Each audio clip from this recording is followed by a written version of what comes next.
allons parler de la persévérance. C'est quoi la persévérance?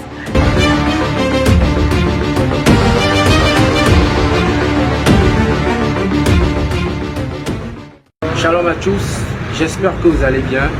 Je suis Sam Jims et aujourd'hui j'ai l'honneur de partager avec vous la Jims Motivation de la semaine. J'ai remarqué quelque chose dans la vie de nous les jeunes chrétiens et j'avais moi-même expérimenté cela, mais Dieu m'a délivré. Amen. Aujourd'hui nous prions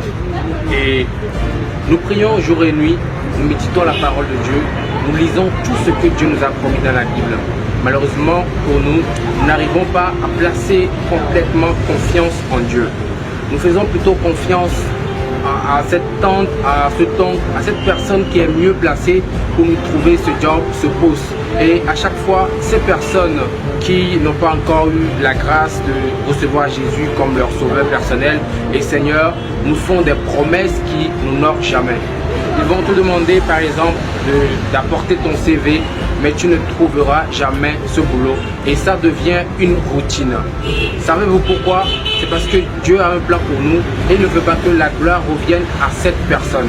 Il sait que lorsque ce païen t'aide pour avoir ce boulot, cette position, tu passeras tous les jours de ta vie à remercier cette personne et cette personne prendra la place de Dieu dans ta vie et ceci devient un griffe de l'idolâtrie. Je n'ai pas encore lu une promesse de Dieu dans laquelle il a dit « Je te ferai ceci ou cela à travers de ton oncle, à travers ta tante ou grâce à ton meilleur ami ».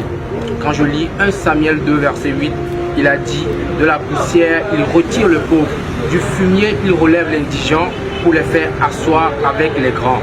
Et il leur donne en partage un trône de gloire. » Ce verset m'a fait comprendre que Dieu a un plan pour nous et veut que sa gloire se révèle en nous pour que ceux qui ne le connaissent pas encore soient étonnés de sa manifestation grandiose afin qu'ils donnent leur vie à Dieu. Arrêtons de placer confiance sur nos connaissances en oubliant que Dieu a un plan pour nous. David, par exemple, n'avançait pas vers Goliath parce qu'il avait confiance en ses frères qui étaient depuis des années des soldats. Il croyait plutôt en Dieu. Lorsque tes connaissances refusent de t'aider, ne sois pas triste. Rends plutôt gloire à Dieu. Dieu veut se manifester dans ta vie pour le faire comprendre que le Dieu que tu adores n'a pas encore dit son dernier mot. Dieu n'a pas besoin de l'aide de quelqu'un d'autre pour révéler sa gloire dans ta vie.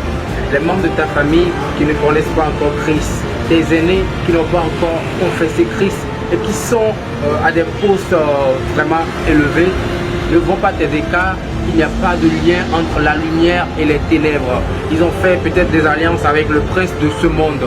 Ils sont sous des jougs qui n'ont rien à voir avec toi qui es fils de lumière. Le Dieu que tu adores veut que la gloire lui revienne. Place confiance totale en lui et il se manifestera de façon incroyable dans ta vie. Et lorsque les gens verront ta distinction, ton élévation, ils demanderont quel est ton secret et tu diras ce n'est pas moi qui ai fait ça, mais c'est le Dieu que j'adore qui a accompli ses promesses dans ma vie.